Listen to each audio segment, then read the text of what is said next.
नमस्कार प्रिय साथियों, बहुत बहुत स्वागत है, बहुत बहुत अभिनंदन है आपका अपने YouTube चैनल अमृत ज्ञान में। प्रिय साथियों, आज इस वीडियो के माध्यम से हम बात करेंगे राहु देव का कुंडली के सभी 12 भावों में चमत्कार। साथियों, पहले एक इंट्रोडक्शन कर लेते हैं कि राहु आखिर है क्या चीज़ और इनका हमारी कुंडली में क्या प्रभाव रहता है। तो राहु एक छाया ग्रह होते हैं। छाया ग्रह का मतलब है कि इनका कोई फिजिकल अपीयरेंस नहीं है। नवग्रहों में केवल हम 7 ग्रहों का अपीयरेंस देखते हैं हमारे सौरमंडल में, लेकिन राहु और केतु देव का कोई भी फिजिकल अपीयरेंस नहीं है। परंतु ये हमारी सनातन धर्म और जो कुंडली देखने की प्रणाली है, इसमें हम राहु देव और केतु देव को भी शामिल करते हैं। और ये छाया ग्रह होते हैं, जिस राशि में बैठते हैं उसी राशि के स्वामी के अनुसार ये परिणाम देना शुरू करते हैं जीवन में। और क्योंकि ये कलयुग है और कलयुग में राहु अत्यंत बलशाली हो जाते हैं, अपने परिणाम देते समय इनके परिणामों में भी वृद्धि होती है और इनके परिणाम भी बहुत जल्दी देखने को मिलते हैं। साथियों, राहु का पहले हम जान लेते हैं कि कारकत्व क्या है। राहु कहाँ पर रूल करते हैं और कैसे ये जीवन में उठापटक मचा सकते हैं और आपको देखा जाए तो बहुत कुछ दिला भी सकते हैं। राहु जो हैं संसार में किन किन चीज़ों पर रूल करते हैं राहु, पहले ये जान लेते हैं। जहाँ पर मदिरा, मांस, आपका धुआं और भ्रम की स्थिति, पॉलिटिक्स, ठीक है, चोर उचक्के, पॉलिटिक्स में, राजनीति में राहु का बहुत बड़ा रोल होता है। मैं अभी आपको एक एक करके सब समझाऊंगा। पहले जान लेते हैं कि राहु है क्या। राहु हमारे ब्रेन को कंट्रोल करते हैं। बॉडी में ये कहीं कंट्रोल नहीं करेंगे, ये आपके ब्रेन को कंट्रोल करते हैं। और ब्रेन में आपको राहु क्योंकि बहुत फास्ट रिजल्ट देते हैं, इसलिए जो राहु से प्रभावित कुंडली होती है, ऐसे व्यक्ति हमेशा शॉर्टकट, कोई किसी चीज़ को शॉर्टकट कैसे, मतलब किसी कार्य को शॉर्टकट कैसे किया जाए, ये राहु प्रधान लोगों से आप पूछें, वो आपको बताएंगे कि किसी काम को आसानी से और शॉर्टकट तरीके से कैसे किया जाता है। राहु टेक्नोलॉजी है। आजकल हम लोग जो मोबाइल का उपयोग करते हैं, जितने भी संसार में नए इन्वेंशंस हो रहे हैं, इसमें राहु का बहुत बड़ा रोल होता है। राहु ही ऐसी बुद्धि देते हैं वैज्ञानिकों को, जो आप देखेंगे कि जो भी वैज्ञानिक भी होंगे, आप जब भी उनकी कुंडली का एनालिसिस करेंगे या आपका कभी किसी तरीके से आपके हाथ में ऐसे किसी महान व्यक्ति की कुंडली लग जाए, तो आप देखेंगे कि वो व्यक्ति जो है वो राहु प्रधान होते हैं। क्योंकि राहु रिसर्च करवा देते हैं किसी भी चीज़ में, डीप इनसाइड आपको, मतलब इतना इन्वॉल्व कर देंगे किसी चीज़ में कि आप कोई इन्वेंशन तक कर ले जाएं। क्योंकि राहु से तेज दिमाग किसी का भी नहीं है। राहु जब दिमाग चलाने पर आते हैं तो अच्छे अच्छे वहाँ पर पानी मांग जाते हैं। तो राहु टेक्नोलॉजी के भी कारक हैं, राहु बिजली के भी कारक हैं। बिजली मतलब जो हम अपना जो इलेक्ट्रिसिटी है, इसका जो उत्पादन होता है वो भी राहु के बिना ये संभव नहीं हो पाएगा संसार में। राहु इसको भी कंट्रोल करते हैं। तो अभी ये हमने राहु की बहुत लंबी चौड़ी लिस्ट है, फिर वीडियो बहुत ज़्यादा लंबा हो जाएगा, इसलिए इसको शॉर्ट में बता दिया मैंने। फिर उस पर विस्तार से फिर कभी किसी वीडियो में चर्चा करेंगे। तो आइए देख लेते हैं कि कुंडली के विभिन्न भावों में राहु कैसा परिणाम देते हुए देखे जाते हैं। देखिए, राहु की जो एक, जहाँ पर राहु सहज महसूस करते हैं, अब मैं आपको समझाऊंगा कैसे। राहु शुक्र की राशियों में सहज महसूस करते हैं, इनको मज़ा आता है। शुक्र की राशि वृष और तुला में राहु बहुत कंफर्टेबल फील करते हैं। राहु मिथुन और कन्या राशि में बहुत अपने आप को सहज महसूस करते हैं। इन राशियों में अच्छा परिणाम देते हुए देखे जाते हैं, क्योंकि राहु के मित्र हैं बुध और शुक्र। तो इन दोनों की ही राशियों में जब भी राहु देव विराजमान होंगे, क्योंकि बुध क्या है, बुद्धि और विवेक के कारक, तो यहाँ पर आकर के राहु उच्च के हो जाते हैं। जब इन राशियों में बैठते हैं तो राहु क्योंकि ब्रेन पर ही कंट्रोल करते हैं और बुध जो है वो बुद्धि और विवेक के कारक होते हैं, तो इसलिए राहु इनकी राशियों में आकर के अति बलवान होते हैं।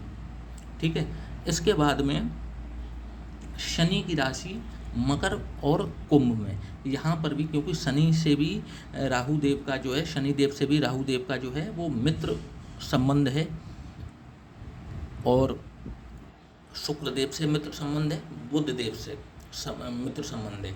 तो इनकी लग्नों में और इन राशियों में राहु का अच्छा परिणाम ज़्यादातर देखने को मिलता है। बस वो पोजीशन वाइज, भाव वाइज सही बैठे हों तो परिणाम अच्छा देखने को मिलेगा।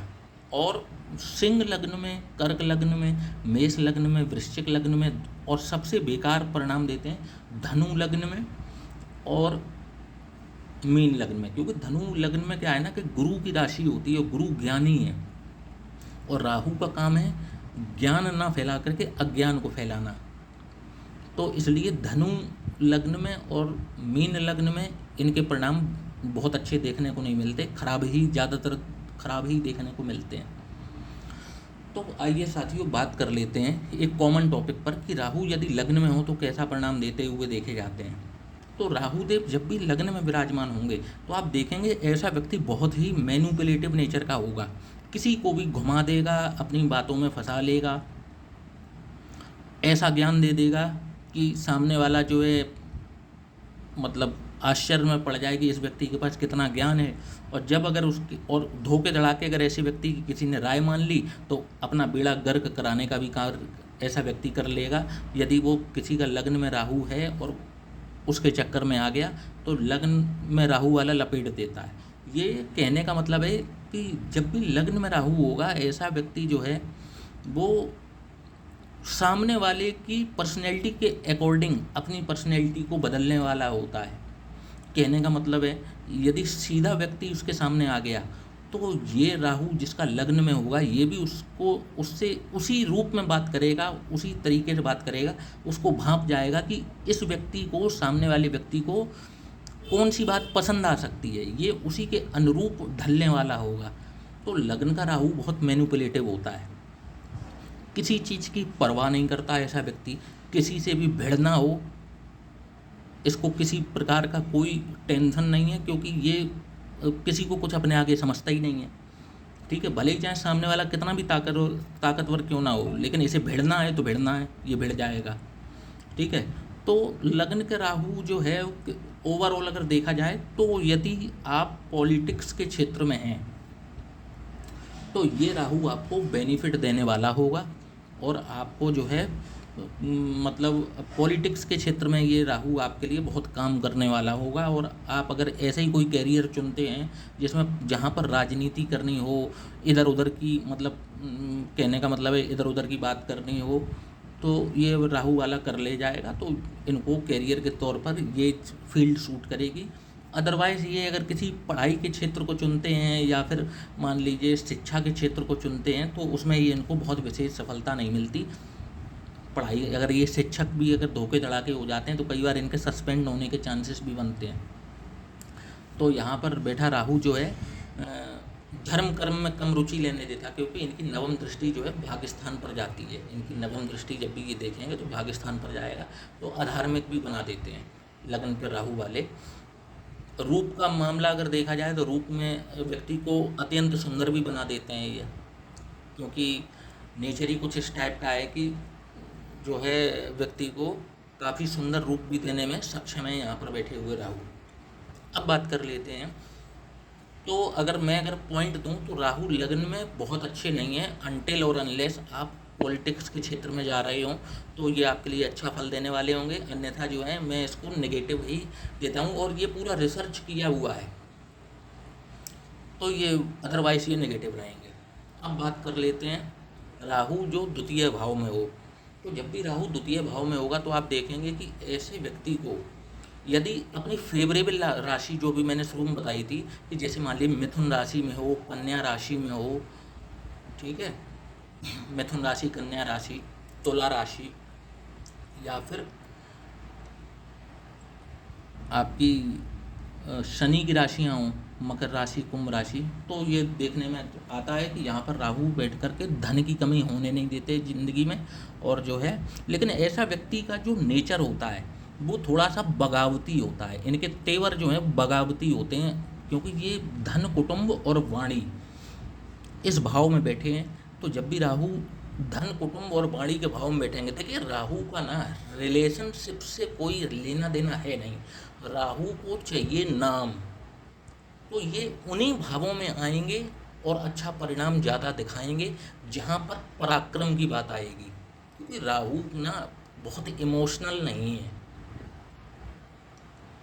तो जहाँ पर बात रिश्तों की आती है, बहुत सिंपल फंडा बता रहा हूँ आपको, आप जब भी उठाएंगे ये पूरा रिसर्च करके रखा हुआ है कि जब भी राहु द्वितीय भाव में बैठेंगे, आप देखेंगे ऐसे व्यक्ति की जो वाणी होगी सिंह वाणी होगी। सिंह वाणी मतलब बोलेगा तो ऐसा लगेगा कि ये बहुत खरा बोल रहा है, खरा बोलने।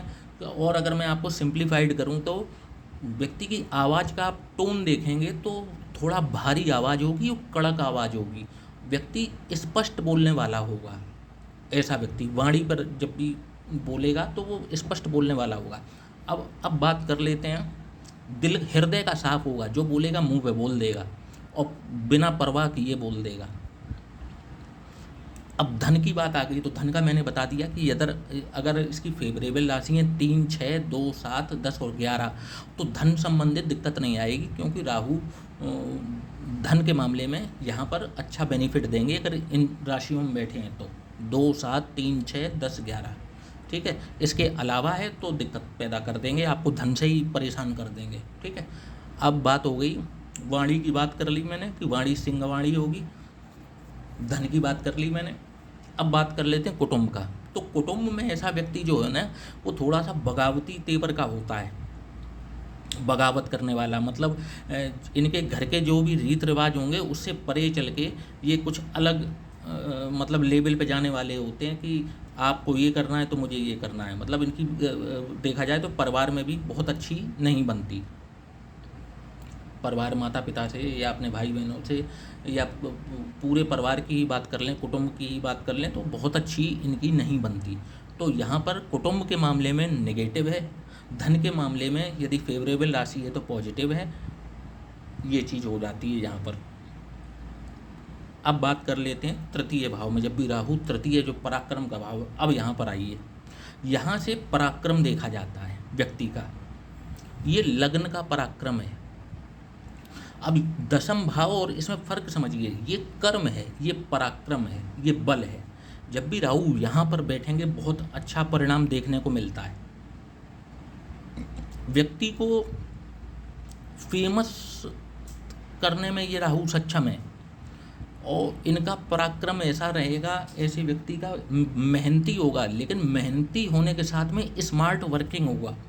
सिर्फ ऐसा नहीं कि गधे की तरह मेहनत कर रहा है, वो मेहनत भी करेगा ना तो उस मेहनत करेगा 5 घंटे, लेकिन उसको इतना स्मार्ट वे में काम करेगा कि वो मेहनत 15 घंटे की बन जाए। इतना मतलब 5 घंटे मेहनत करके 15 घंटे का फल लेना, तो वो ये राहु वाला बहुत अच्छी तरीके जानता है। तो यहाँ पर बैठ करके राहु आपको बढ़िया सफल बिजनेसमैन बनाता है, बढ़िया आपको नामी ग्रामी बनाता है, और धन से संबंधित भी कोई कार्य इनका जो है, क्योंकि इनकी नवम दृष्टि जो है यहाँ लाभ स्थान पर भी पड़ती है, तो इनको जीवन में लाभ की स्थितियाँ भी राहु यहाँ पर बैठ करके काफ़ी उत्पन्न करते हैं। और देखा जाए तो यहाँ पर सुपर पॉजिटिव रिजल्ट राहु के देखने को मिलते हैं। अब बात कर लेते हैं, यदि राहु चतुर्थ भाव में विराजमान हो तो कैसा परिणाम देखने को मिलेगा। तो अब राहु अटैच हो गए भूमि भवन और वाहन से। तो जब भी राहु और माता का भाव, तो अब क्या है, मैंने आपको अभी थोड़ी देर पहले ही बताया था कि राहु का इमोशंस से कोई लेना देना नहीं है। ठीक है, तो अब जहाँ बात आई भूमि भवन और वाहन की, तो चतुर्थ में बैठ कर के राहु अगर अपनी फेवरेबल राशि में है तो आपको जो है इन चीज़ों की कोई कमी होने नहीं देंगे, आपको अटैच रखेंगे, मटेरियलिस्टिक वर्ल्ड से आपको अटैच कर देंगे। मतलब आप सब कुछ पाना चाहते हैं, गाड़ी भी चाहिए, लग्जरी चाहिए, मकान भी चाहिए, लग्जरी चाहिए, भूमि भी बहुत चाहिए, जो भी चाहिए सब कुछ चाहिए, मतलब इनको पूरी दुनिया चाहिए। एक वो कहावत है ना, KGF मूवी आपने यदि देखी हो तो उसमें वो व्यक्ति कहता है, जो हीरो होता है, जब वो अपने बाल रूप में होता है, वो कहता है कि तुझे क्या चाहिए, कि मुझे पूरी दुनिया चाहिए। तो इस राहु वाले को यही है, इसको पूरी दुनिया चाहिए। तो यहाँ पर देखा जाए तो भूमि भवन वाहन के लिए पॉजिटिव है, और थोड़ा माता से रिलेशंस की बात आ जाए तो यहाँ पर दिक्कत आ सकती है। या तो माता के साथ वैचारिक मतभेद पैदा करते हैं, और या फिर माता को ही कष्ट पहुँचाना शुरू कर देते हैं यहाँ पर बैठ करके। बाकी का पॉजिटिव है। अब आ जाते हैं पंचम हाउस में। पंचम हाउस में जब भी राहु विराजमान होंगे तो अब क्या है, ये क्या है, मनोरंजन का भाव है, मनोरंजन का है। आपका पिछले जन्म के कर्म हैं जो इस जन्म में आपको, ये हाउस कितना पावरफुल है ये तय करेगा। आपकी शिक्षा है, पंचम हाउस से देखेंगे। जब भी राहु पंचम भाव में विराजमान होंगे तो एक बात मान करके चलिए, मैंने क्या कहा, राहु, मैंने एक एग्जाम्पल ये भी दिया था कि गुरु ज्ञान है तो राहु अज्ञान है। तो अब ज्ञान के भाव में, पंचम भाव में बैठ करके राहु बहुत अच्छी शिक्षा तो नहीं लेने देते। हाँ, ये है कि यदि इनकी फेवरेबल राशि है तो आप पढ़ लिख लेंगे। लेकिन यहाँ पर बैठे राहु का एक पॉजिटिव चीज़ें ये हैं कि ये अकस्मात धन देने में, ये राहु सक्षम है अकस्मात धन देने में। मतलब आपको देखा जाए, यदि आप शेयर मार्केट से रिलेटेड कोई काम करते हैं या कुछ इस तरीके के काम करते हैं जिसकी एक तरीके से मतलब होना ना होना बहुत अनसर्टेन होता है, यहाँ पर राहु उठापटक मचाने में पूरी तरह से काम करते हैं, और व्यक्ति को अचानक से धन लाभ की स्थितियाँ जीवन में, अचानक से कोई किसी आपके परिवार वाले ने आपके नाम पे ज़मीन कर दी, आपको अचानक से लॉटरी लग गई, ये राहु यहाँ पर ये वाला कमाल दिखा देते हैं। बाकी का शिक्षा में बाधा उत्पन्न करते हैं, और थोड़ा सा संतान से संबंधित भी परेशानियाँ जातक को हो सकती हैं पंचम भाव में बैठ करके जब भी राहु विराजमान होंगे। अब बात कर लेते हैं छठवें हाउस में। अगेन थर्ड हाउस जैसा ही रिजल्ट यहाँ सिक्स्थ हाउस में भी राहु का देखने को मिलता है। यहाँ पर बैठ करके राहु शत्रुहंता योग बनाते हैं। राहु मतलब ऐसे ग्रह होते हैं जो कहते हैं आ बैल मुझे मार। बिल्कुल सही कह रहा हूँ। यहाँ पर बैठे राहु वाला व्यक्ति जो है पंगे लेने में माहिर होता है, पंगे किसी से भी ले लेता है, और पंगे लेने के बाद में कमाल की बात है कि जीतता भी यही है, इसकी जीत होती है यहाँ पर राहु की, इस राहु वाले की। तो यहाँ पर बैठ कर के शत्रुहंता योग बनाते हैं। बिजनेसमैन वाला दिमाग जो होता है और बिजनेस में सफलता दिलाने का कार्य भी यहाँ पर बैठे राहु अवश्य करते हैं। तो सिक्स्थ हाउस में भी राहु के बहुत अच्छे परिणाम देखने में आते हैं। अब बात करते हैं, राहु जब भी सप्तम भाव में हो तो अब ऐसे व्यक्ति को एक लग्न में राहु और एक सप्तम में, मैंने दोनों पर माइनस का साइन बनाया है। यहाँ पर बैठ करके राहु जो हैं आपके मैरिड लाइफ को ख़राब करने का कार्य अवश्य करते हैं। ये बात 1000% बिल्कुल सही है।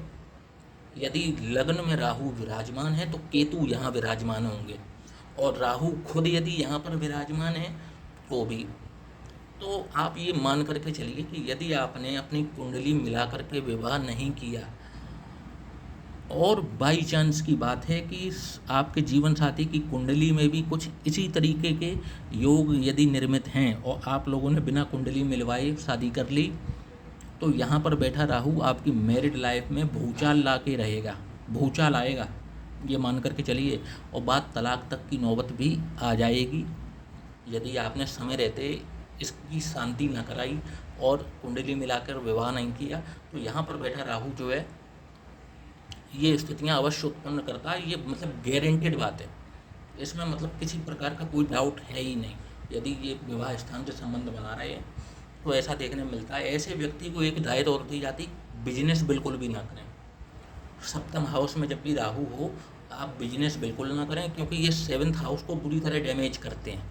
तो यदि आप बिजनेस भी करते हैं तो आपको जो है, और वो भी पार्टनरशिप में करते हैं, तो आपके हानि होने के चांस 100 में से 100% हैं। आप बिजनेस में घाटा जरूर उठाएंगे यदि आप बिजनेस में जाते हैं। इसलिए आपको सलाह दी जाती है आप जीवन में नौकरी की तलाश करिए और आप नौकरी ही करें। आप व्यापार में अपने हाथ बिल्कुल भी ना आजमाएं, वरना क्या होगा ना कि औंधे मुँह आकर के गिरने का कार्य अवश्य होगा। अब बात करते हैं अष्टम भाव में, जो गूढ़ रहस्यों का भाव है, जो मृत्यु का भाव है, आपकी आयु का भाव है और ज़िंदगी में हिडन चीज़ों का भाव है। यहाँ पर राहु का मैंने पॉजिटिव रिजल्ट भी बहुत देखा है और नेगेटिव रिजल्ट भी बहुत देखा है। यहाँ मतलब सुपर पॉजिटिव भी आ जाता है, सुपर नेगेटिव भी आ जाता है। सुपर पॉजिटिव कैसे आता है? यदि ये राहु की फेवरेबल राशि पर अगर राहु यहाँ मौजूद हैं तो आपको जीवन में अचानक से धन लाभ की स्थितियाँ यहाँ पर बैठे, और छोटा मोटा नहीं, जो कहते हैं कि गड़ा धन मिल जाना, तो यहाँ पर बैठे राहु ये कार्य भी करा देते हैं गड़ा धन दिलाने का। और मैं बताऊँ कि यहाँ पर बैठे राहु इंसान को छोटी बड़ी जेल यात्रा कराने का भी काम कर सकते हैं। यहाँ पर भी राहु ये कमाल भी कर देते हैं। तो अष्टम भाव में राहु जो हैं वो 90% केसों में तो बुरा रिजल्ट ही देते हुए देखे जाते हैं। 90% केसों में राहु का अच्छा परिणाम देखने को नहीं मिलता। अब बात कर लेते हैं नवम भाव में।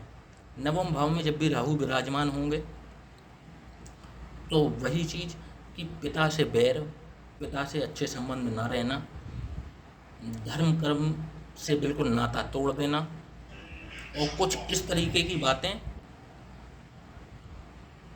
व्यक्ति करता है कि उसकी मतलब जैसे कि आप उससे जब मिलेंगे तो आपको लगेगा कि ये व्यक्ति बिल्कुल नास्तिक है, इसका धर्म में कतई ईश्वर में कोई विश्वास नहीं होता। ऐसा व्यक्ति ये कहता है कि यदि ईश्वर ने मेरे लिए कुछ नहीं किया तो मैं भी ईश्वर के लिए कुछ क्यों करूं। यहाँ पर बैठा हुआ राहु जो है वो इस तरीके की मेंटलिटी जातक को दे देता है। तो यहाँ पर भी बैठा राहु अच्छे परिणाम नहीं देता। अब बात कर लेते हैं दशम भाव में। इस भाव में राहु आकर के एक जो कर्म का भाव है, यहाँ पर आकर के राहु जो हैं अति बलवान होते हैं और जीवन में एक राजयोग की स्थिति यहाँ पर राहु निर्मित करते हैं। परंतु उस राजयोग के निर्माण से पहले ये व्यक्ति को रगड़ने का काम भी बहुत करते हैं। व्यक्ति को घाट घाट का पानी पिलाने का काम भी ये राहु यहाँ पर बैठे कर देते हैं। राजनीति के लिए ये राहु बहुत अच्छा है। मैनिपुलेटिव दिमाग का व्यक्ति होता है, किसी को भी अपने प्रभाव में लेने वाला होता है, तो राजनीति इनके लिए बेस्ट ऑप्शन रहता है। बाकी का ये व्यक्ति, क्योंकि यहाँ पर राहु को नाम कमाना है, जैसे यहाँ पर मेटेरियलिस्टिक वर्ल्ड से जोड़ रहा था, आपको प्रॉपर्टी से जोड़ रहा था, यहाँ पर राहु आपको ही आप में ही मतलब समाहित है, आपके कर्मों में समाहित है, और उसको चाहिए नाम, राहु को चाहिए नाम। तो यहाँ पर बैठा व्यक्ति जो है वो नाम की तलाश में रहता है कि नाम उसका कितना ऊंचा हो, और उसी प्रयास में घाट घाट का पानी पीते पीते एक दिन वो जो है वो सब कुछ पा लेता है, या यूं कहें कि उसको इतना ज्ञान आ जाता है कि अपने ज्ञान के बल पे वो जीवन में अथाह धन कमाता है, अथाह प्रॉपर्टी बनाता है। ऐसा राहु वाला, क्योंकि ये माता पिता के घर हैं, चौथा माता का घर है तो ये पिता का भी घर होता है, तो माता पिता के लिए कष्टकारी रहते हैं ये राहु। बाकी का जातक के लिए ये अच्छी स्थिति बनाते हैं और जातक को खूब तरक्की दिलाने वाले बन जाते हैं। अब बात कर लेते हैं राहु जब भी 11th हाउस में विराजमान होंगे तो कैसा परिणाम देखने को मिलेगा। तो जब भी राहु एकादश भाव जो इच्छाओं का भाव है, जब भी राहु यहाँ विराजमान होते हैं तो ऐसे व्यक्ति जो है देखा जाए तो ऐसे व्यक्ति के दोस्तों से ऐसे व्यक्तियों को लाभ मिलता है, और ऐसा व्यक्ति धन कमाने के लिए लीगल और इलीगल कुछ भी नहीं देखता। मतलब ऐसे व्यक्ति जो है इलीगली धन कमाने की फिराक में भी रहता है और उसको इसमें सफलता भी प्राप्त होती है। और मैं तो कहता हूँ कि एकादश भाव में कोई भी ग्रह बुरा नहीं होता। एकादश भाव में कोई भी ग्रह हो तो वो अच्छा ही रिजल्ट करते हैं और व्यक्ति को लाभ की स्थितियाँ जरूर पैदा करते हैं। तो एकादश भाव में राहु अच्छा परिणाम देते हुए देखे जाते हैं। अब बात कर लेते हैं द्वादश भाव की। तो राहु देव जब भी द्वादश भाव में विराजेंगे तो ऐसे व्यक्तियों को ये क्योंकि ये जेल, पागलखाना, व्यय भाव भी है, ठीक है। विदेश भी इससे कहते हैं, विदेश यात्राएं भी यहीं से देखी जाती हैं। तो ऐसे व्यक्ति को घर से बहुत दूर दूर जा कर के सफलता प्राप्त होती है। घर से जब तक ये व्यक्ति घर में बना रहता है, अपने जन्म स्थान पर बना रहता है, इसको जीवन में तरक्की नहीं मिलती। छोटी बड़ी जेल यात्राओं के, कोर्ट कचहरी के चक्कर लगाने पड़ जाते हैं ऐसे व्यक्तियों को, और विदेश जाकर ही ऐसे व्यक्ति का भाग्य खुलता है। विदेश मतलब घर से बहुत दूर जाकर के। तो यहाँ पर भी राहु के बहुत अच्छे परिणाम देखने को नहीं मिलते। धनोपार्जन के लिए व्यक्ति को बहुत संघर्ष करना पड़ता है, और उसका काफ़ी पैसा जो है रोग, क्योंकि इनकी दृष्टि रोग भाव पर पड़ती है, तो इसलिए रोग पर भी ऐसे व्यक्तियों का काफ़ी पैसा खर्च हो जाता है। हॉस्पिटल के चक्कर लगाते लगाते ऐसे व्यक्तियों का काफ़ी धन बर्बाद होता है। तो अगर मोटा मोटा देखा जाए तो राहु तृतीय भाव, चतुर्थ, छठवें, 10वें और 11वें, इन 5 भावों में ज़्यादातर अच्छे रिजल्ट देते हुए देखे जाते हैं। और लग्न, द्वितीय भाव, पंचम, सप्तम, अष्टम, नवम और द्वादश, इन भावों में राहु के बहुत अच्छे परिणाम देखने को नहीं मिलते। तो साथियों, आशा करता हूँ कि आपको ये वीडियो पसंद आया होगा। चैनल को लाइक और सब्सक्राइब करना ना भूलिएगा। इसी के साथ अब इजाज़त चाहता हूँ। जय श्री कृष्ण।